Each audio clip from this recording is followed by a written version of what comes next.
ನಮಸ್ಕಾರ ಕುಂಭ ರಾಶಿಯ ನನ್ನೆಲ್ಲ ಆತ್ಮೀಯ ಬಂಧುಗಳೇ, ನಿಮ್ಮೆಲ್ಲರಿಗೂ ನಮ್ಮ ಚಾನೆಲ್ಗೆ ತುಂಬು ಹೃದಯದ ಸ್ವಾಗತ. ಇಂದು ನಾವು ಕೇವಲ ಒಂದು ಸಾಮಾನ್ಯ ರಾಶಿ ಭವಿಷ್ಯವನ್ನು ಹೇಳುತ್ತಿಲ್ಲ, ಬದಲಾಗಿ ಕುಂಭ ರಾಶಿಯವರ ಜೀವನದಲ್ಲಿ ಕಳೆದ ಸುಮಾರು 6.5 ವರ್ಷಗಳಿಂದ ನಡೆಯುತ್ತಿದ್ದ ಒಂದು ಸುದೀರ್ಘ ಹೋರಾಟಕ್ಕೆ ಅಂತಿಮ ತೆರೆ ಬೀಳುವ ಸಮಯದ ಬಗ್ಗೆ ಮಾತನಾಡುತ್ತಿದ್ದೇವೆ. ಕುಂಭ ರಾಶಿಯವರೇ, ನೀವು ಅನೇಕ ಬಾರಿ ಕೇಳಿರಬಹುದು, ನಮಗೆ ಸಾಡೆ ಸಾತಿಯ ನಕಾರಾತ್ಮಕ ಪ್ರಭಾವ ಯಾವಾಗ ಮುಗಿಯುತ್ತದೆ ಎಂದು. ಆ ಸಮಯ ಈಗ ಬಂದಿದೆ. ಜುಲೈ 27ರಿಂದ ಶನಿದೇವನು ವಕ್ರಿಯಾಗಲಿದ್ದಾನೆ. ಇದು ನಿಮ್ಮ ಯಶಸ್ಸಿನ ಅತಿದೊಡ್ಡ ಸಮಯ ಮತ್ತು ನಿಮ್ಮ ಜೀವನದ ಅತ್ಯುತ್ತಮ ಕಾಲದ ಆರಂಭ. ಈ ವಿಶೇಷ ವಿಡಿಯೋದಲ್ಲಿ ನಾವು ಶನಿಯ ವಕ್ರ ಚಲನೆ, ಅದರ ತಾಂತ್ರಿಕ ರಹಸ್ಯಗಳು ಮತ್ತು ನಿಮ್ಮ ಜೀವನದ ಮೇಲೆ ಅದು ಬೀರಲಿರುವ 9 ಅದ್ಭುತ ಬದಲಾವಣೆಗಳ ಬಗ್ಗೆ ಎಳೆಯಾಗಿ ಚರ್ಚಿಸಲಿದ್ದೇವೆ. ವಿಡಿಯೋವನ್ನು ಪೂರ್ತಿಯಾಗಿ ನೋಡಿ.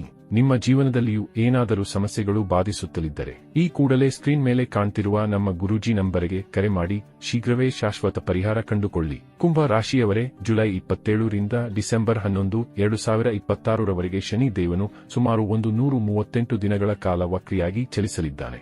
ಜ್ಯೋತಿಷ್ಯ ಶಾಸ್ತ್ರದ ಒಂದು ಮುಖ್ಯ ನಿಯಮದ ಪ್ರಕಾರ ಗ್ರಹವು ವಕ್ರಿಯಾದಾಗ ಅದಕ್ಕೆ ಚೇಷ್ಟಾಬಲ ಸಿಗುತ್ತದೆ. ಅಂದರೆ ವಕ್ರಿಯಾದ ಗ್ರಹವು ಸಾಮಾನ್ಯಕ್ಕಿಂತ 3 ಪಟ್ಟು ಹೆಚ್ಚು ಬಲಶಾಲಿಯಾಗಿರುತ್ತದೆ. ಶನಿ ದೇವನು ಈಗ ಮೀನ ರಾಶಿಯಲ್ಲಿದ್ದಾನೆ, ಆದರೆ ವಕ್ರಿಯಾದಾಗ ಅವನು ತನ್ನ ಹಿಂದಿನ ಮನೆಯಾದ ಕುಂಭ ರಾಶಿಯ ಫಲವನ್ನು ಹೆಚ್ಚಾಗಿ ನೀಡಲಿದ್ದಾನೆ. ಕುಂಭ ರಾಶಿ ನಿಮ್ಮ ಸ್ವಂತ ರಾಶಿ ಮತ್ತು ಶನಿಯ ಮೂಲ ತ್ರಿಕೋನ ರಾಶಿಯಾಗಿದೆ. ಆದ್ದರಿಂದ ಇದುವರೆಗೆ ನೀವು ಅನುಭವಿಸಿದ ಸಾಡೆ ಸಾತಿಯ ನಕಾರಾತ್ಮಕ ಪ್ರಭಾವಗಳು ಈಗ ಸಂಪೂರ್ಣವಾಗಿ ಕೊನೆಗೊಳ್ಳಲಿವೆ.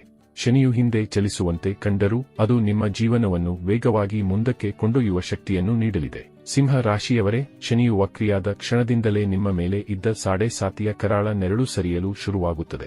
ಶನಿ ಈಗ ಮೀನ ರಾಶಿಯ ಫಲವನ್ನು ನೀಡುವುದು ಕಡಿಮೆ ಮಾಡಿ ಕುಂಭ ರಾಶಿಯ, ಅಂದರೆ ನಿಮ್ಮ ಸ್ವಂತ ರಾಶಿಯ ಫಲಗಳನ್ನು ಹೆಚ್ಚಾಗಿ ನೀಡಲಿದ್ದಾನೆ. ಇದರರ್ಥ ನಿಮ್ಮ ಜೀವನದಲ್ಲಿ ದೀರ್ಘಕಾಲದಿಂದ ಕಾಡುತ್ತಿದ್ದ ಮಾನಸಿಕ ಆತಂಕಗಳು, ಅನಗತ್ಯ ಭಯ ಮತ್ತು ಪ್ರತಿಯೊಂದು ಕೆಲಸದಲ್ಲೂ ಎದುರಾಗುತ್ತಿದ್ದ ನಕಾರಾತ್ಮಕತೆ ಈಗ ದೂರವಾಗಲಿದೆ.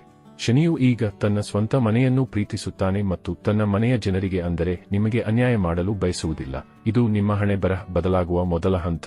ಬಂಧುಗಳೇ, ಈ ಸಮಯ ಎಷ್ಟು ಮಹತ್ವದ್ದು ಎಂದರೆ, ಇಂತಹ ಅದ್ಭುತ ಗ್ರಹಗತಿಗಳು ನಿಮ್ಮ ಜೀವನದಲ್ಲಿ ಮತ್ತೆ ಬರಬೇಕೆಂದರೆ ಇನ್ನೂ 30 ವರ್ಷ ಕಾಯಬೇಕು.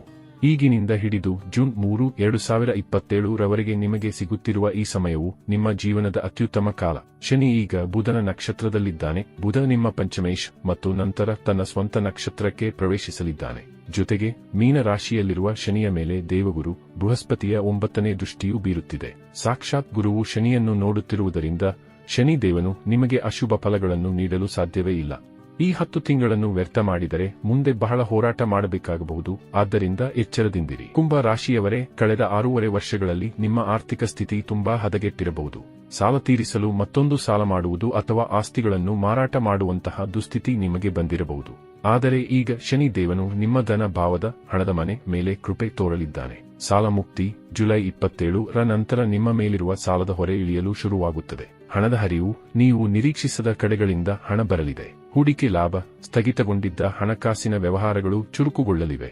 ಶನಿ ಮತ್ತು ಗುರುಗಳ ಅನುಗ್ರಹದಿಂದ ನಿಮ್ಮ ಬ್ಯಾಂಕ್ ಬ್ಯಾಲೆನ್ಸ್ ಈಗ ಹೆಚ್ಚಾಗಲಿದೆ. ಕೆರಿಯರ್ ವಿಷಯದಲ್ಲಿ ಕುಂಭ ರಾಶಿಯವರು ಅನುಭವಿಸಿದ ಅವಮಾನಗಳು ಅಷ್ಟಿಷ್ಟಲ್ಲ. ಕೆಲಸದಲ್ಲಿ ತೊಂದರೆ, ಬಿಸಿನೆಸ್ನಲ್ಲಿ ನಷ್ಟ ಅಥವಾ ಉದ್ಯೋಗ ಕಳೆದುಕೊಂಡ ಭಯ ನಿಮ್ಮನ್ನು ಕಾಡಿರಬಹುದು. ಈಗ ಶನಿ ದೇವನು ಎಲ್ಲವನ್ನೂ ವಾಪಸ್ ನೀಡಲಿದ್ದಾನೆ. ಹೊಸ ಉದ್ಯೋಗ, ಕೆಲಸ ಇಲ್ಲದವರಿಗೆ ಉತ್ತಮ ಸಂಬಳದ ಕೆಲಸ ಸಿಗಲಿದೆ. ಬಿಸಿನೆಸ್ ಯಶಸ್ಸು, ವ್ಯಾಪಾರಸ್ಥರಿಗೆ ದೊಡ್ಡ ಮಟ್ಟದ ಲಾಭ ಮತ್ತು ಹೊಸ ಒಪ್ಪಂದಗಳು ಸಿಗಲಿವೆ. ಪ್ರತಿಷ್ಠೆಯ ವಾಪಸಾತಿ, ಸಮಾಜದಲ್ಲಿ ನಿಮ್ಮ ಗೌರವ ಹೆಚ್ಚಾಗಲಿದೆ. ಇದುವರೆಗೆ ನಿಮ್ಮನ್ನು ಕಡೆಗಣಿಸಿದವರು ಅಥವಾ ನಿಮ್ಮನ್ನು ನೋಡಿ ಮುಖ ತಿರುಗಿಸಿದವರು ಈಗ ನಿಮ್ಮ ಹತ್ತಿರ ಬರಲಿದ್ದಾರೆ. ಆಸ್ತಿ ಮತ್ತು ವಾಹನ, ಸ್ವಂತ ಮನೆ, ಸೈಟ್ ಅಥವಾ ಹೊಸ ವಾಹನ ಖರೀದಿಸುವ ನಿಮ್ಮ ಕನಸು ಈ 10 ತಿಂಗಳಲ್ಲಿ ನನಸಾಗಲಿದೆ. ಬಂಧುಗಳೇ, ಜ್ಯೋತಿಷ್ಯದಲ್ಲಿ ಅಷ್ಟಕವರ್ಗ ಎಂಬುದು ಒಂದು 100% ನಿಖರವಾದ ಫಲಿತಾಂಶ ನೀಡುತ್ತದೆ. ಮೀನ ರಾಶಿಯಲ್ಲಿ ಶನಿಗೆ ಎಷ್ಟು ಬಿಂದುಗಳಿವೆ ಎಂಬುದು ನಿಮ್ಮ ಜೀವನದ ಮುಂದಿನ ಹಾದಿಯನ್ನು ನಿರ್ಧರಿಸುತ್ತದೆ. ನೀವು ನಿಮ್ಮ ಜಾತಕವನ್ನು ಒಮ್ಮೆ ಪರಿಶೀಲಿಸಿ. ಒಂದು ವೇಳೆ ಶನಿಗೆ 4, 5 ಅಥವಾ ಅದಕ್ಕಿಂತ ಹೆಚ್ಚು ಬಿಂದುಗಳಿದ್ದರೆ ನೀವು ಅಸಾಧಾರಣ ಅದೃಷ್ಟವಂತರು. ಮುಂದಿನ 10 ತಿಂಗಳಲ್ಲಿ ನೀವು ಅಂದುಕೊಂಡಿದ್ದಕ್ಕಿಂತ 10 ಪಟ್ಟು ಸಾಧನೆ ಮಾಡುತ್ತೀರಿ. ಒಂದು ವೇಳೆ ಬಿಂದುಗಳು 3, 2, 1 ಅಥವಾ 0ರಷ್ಟು ಕಡಿಮೆ ಇದ್ದರೆ ನೀವು ಸ್ವಲ್ಪ ಜಾಗರೂಕರಾಗಿರಬೇಕು. ಬಿಂದುಗಳು ಕಡಿಮೆ ಇದ್ದಾಗ ಶುಭ ಫಲಗಳು ಸಿಗಲು ವಿಳಂಬವಾಗಬಹುದು. ಅಂತಹ ಸಂದರ್ಭದಲ್ಲಿ ಕುಂಭ ರಾಶಿಯವರಿಗೆಂದೇ ಇರುವ ವಿಶೇಷ ಪರಿಹಾರಗಳನ್ನು ಮಾಡಿಕೊಳ್ಳುವುದು ಅವಶ್ಯಕ. ಶನಿಯ ಗೋಚರ ಫಲದ ಜೊತೆಗೆ ನಿಮ್ಮ ಪ್ರಸ್ತುತ ನಡೆಯುತ್ತಿರುವ ಮಹಾದಶೆ ಕೂಡ ಬಹಳ ಮುಖ್ಯ. ನೀವು ನಿಮ್ಮ ನವತರ ಚಕ್ರವನ್ನು ಚೆಕ್ ಮಾಡಿಕೊಳ್ಳಿ. ನಿಮ್ಮ ಜನ್ಮ ನಕ್ಷತ್ರದಿಂದ ಮಹಾದಶಾ ಸ್ವಾಮಿ ಯಾವ ತಾರೆಯಲ್ಲಿದ್ದಾನೆ ಎಂದು ನೋಡಿ. ಒಂದು ವೇಳೆ ಮಹಾದಶಾ ಸ್ವಾಮಿಯು 3, 5, 7ನೇ ತಾರೆಗಳನ್ನು ಹೊರತುಪಡಿಸಿ ಇತರ ಶುಭ ತಾರೆಗಳಲ್ಲಿದ್ದರೆ ಅದು ಬಂಗಾರಕ್ಕೆ ಸುಗಂಧ ಬಂದಂತೆ ಆಗಲಿದೆ. ಅಂದರೆ ಶನಿಯ ಗೋಚರ ಫಲ ಮತ್ತು ಮಹಾದಶೆಯ ಫಲ ಎರಡೂ ಸೇರಿ ನಿಮ್ಮನ್ನು ಉತ್ತುಂಗಕ್ಕೆ ಕೊಂಡೊಯ್ಯಲಿವೆ. ಈ ಸುವರ್ಣ ಕಾಲವನ್ನು ಪೂರ್ಣವಾಗಿ ಬಳಸಿಕೊಳ್ಳಲು ಈ ಪರಿಹಾರಗಳನ್ನು ಮಾಡಿ. ಶನಿ ಮಂತ್ರ: ಓಂ ಶಂ ಶನೈಶ್ಚರಾಯ ನಮಃ ಮಂತ್ರವನ್ನು ಪಠಿಸಿ. ಶನಿವಾರ ಸಂಜೆ ಅಶ್ವತ್ಥ ಮರದ ಕೆಳಗೆ ಎಳ್ಳೆಣ್ಣೆಯ ದೀಪ ಹಚ್ಚಿ. ಅಷ್ಟಕವರ್ಗ ಕಡಿಮೆ ಇದ್ದರೆ ಕುಂಭ ರಾಶಿಯವರಿಗೆ ಇರುವ ವಿಶೇಷ ಶನಿ ಶಾಂತಿ ಕ್ರಮಗಳನ್ನು ಕೈಗೊಳ್ಳಿ. ಬಂಧುಗಳೇ, ಈ 10 ತಿಂಗಳನ್ನು ವ್ಯರ್ಥ ಮಾಡಬೇಡಿ. ಶನಿ ದೇವನ ಮೇಲೆ ನಂಬಿಕೆ ಇಡಿ. ಈ ಮಾಹಿತಿ ಇಷ್ಟವಾಗಿದ್ದರೆ ಲೈಕ್ ಮಾಡಿ ಮತ್ತು ಕಾಮೆಂಟ್ ಬಾಕ್ಸ್ನಲ್ಲಿ ಜೈ ಶ್ರೀರಾಮ್ ಅಥವಾ ಜೈ ಶನಿದೇವ್ ಎಂದು ಬರೆಯಿರಿ. ಎಲ್ಲರಿಗೂ ಶುಭವಾಗಲಿ.